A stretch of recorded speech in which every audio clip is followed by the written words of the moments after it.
रात के करीब 2:30 बज रहे होंगे। नाइट शिफ्ट करने के बाद मैं पैदल ऑफिस से घर की ओर लौट रहा था। वाहन न होने के कारण बीते 1-1.5 साल से महानगर की सूनी बियावान और लंबी सड़कें हमसाया बनकर मेरे साथ चलती हैं। बाप रे, इतनी लंबी लंबी और भूतिया सड़कें खत्म होने का नाम ही नहीं लेती। बस चलती रहती हैं, चलती रहती हैं, रुकने का नाम ही नहीं लेती। कहीं ऐसा घनघोर अंधेरा कि पैर कहाँ पड़ रहे हैं पता ही न चले, तो कहीं खंभों की लाइट से फूटते सफ़ेद झिलमिलाते प्रकाश में नहाती सड़कों की खूबसूरती देखते ही बनती है। रोज़ाना का रूटीन होने के कारण अब इन सूनी और अंधेरी सड़कों से डर नहीं लगता। इन्हीं सूने और बियावान रास्तों पर दिन भर इतना हैवी ट्रैफिक और चहल पहल रहती है कि एक कदम पैदल चलना भी दूभर हो जाए। मई की बेरहम गर्मी, माथे से चूता पसीना और ऐसे में अचानक हल्की हल्की ठंडी चलने लगे। माथे के पसीने से टकराती ठंडी हवा कितनी शीतलता प्रदान करती है। ऐसे में कौन बेवकूफ़ होगा जिसका मन गुनगुनाने को नहीं करेगा। गुनगुनाते हुआ मैं आगे बढ़ ही रहा था कि अचानक आंखें एक जगह पर जाकर ठिठक गईं। सड़क किनारे एक सभ्य सी अधेड़ महिला खड़ी दिखाई दी। करीब 100-125 फीट की दूरी रही होगी। कंधे पर छोटा सा बैग लटका था, वहीं पैरों के पास भी एक ब्रीफकेस ज़मीन पर रखा दिखाई दिया। सफ़ेद प्रिंट वाली साड़ी से जिस करीने से उसने अपना सिर ढक रखा था, उससे तो वो किसी भले घर की ही गृहिणी ही लग रही थी।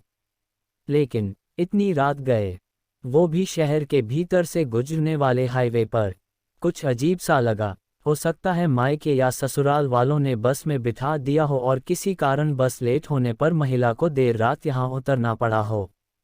शायद उसका घर यहीं कहीं आसपास ही होगा, या फिर शायद सवारी ऑटो या रिक्शे का इंतजार कर रही हो।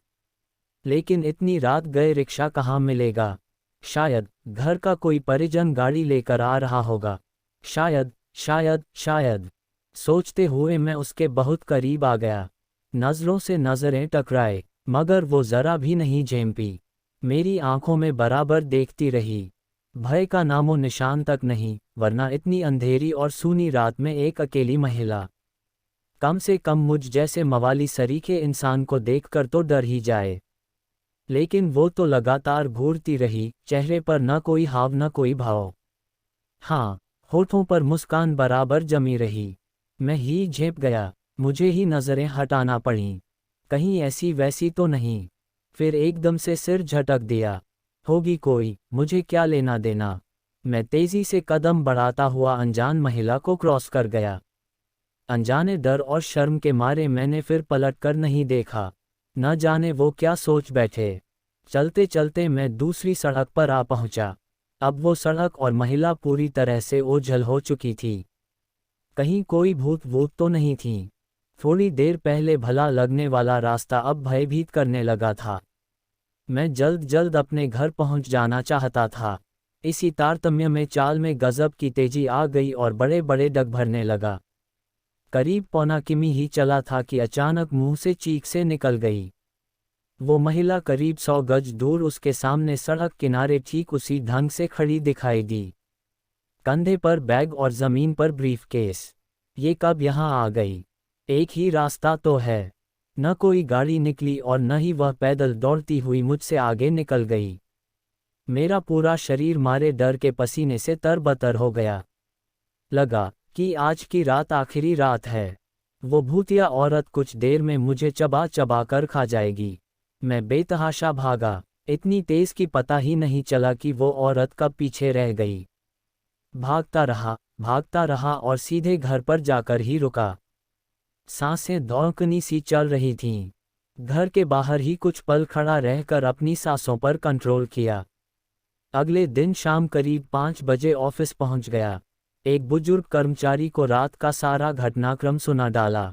हंसते हुए बोले, नूर चचा, अरे कहीं बूचखाने के पास की बात नहीं कर रहा? बूचखाना? मैं बुदबुदाया। हाँ, बूचखाना, स्लाटर हाउस, जहाँ जानवर कटते हैं। बेटा, वो सड़क बहुत खतरनाक है। बहुत हादसे होते हैं वहाँ। तेज रफ्तार बड़ी गाड़ियों ने बहुत सारे लोगों को कुचला है। सुना है कि कई साल बस का इंतजार कर रही एक औरत को भी एक ट्रक ने रौंद डाला था। तुझे ही नहीं, बहुत सारे लोगों को दिख चुकी है।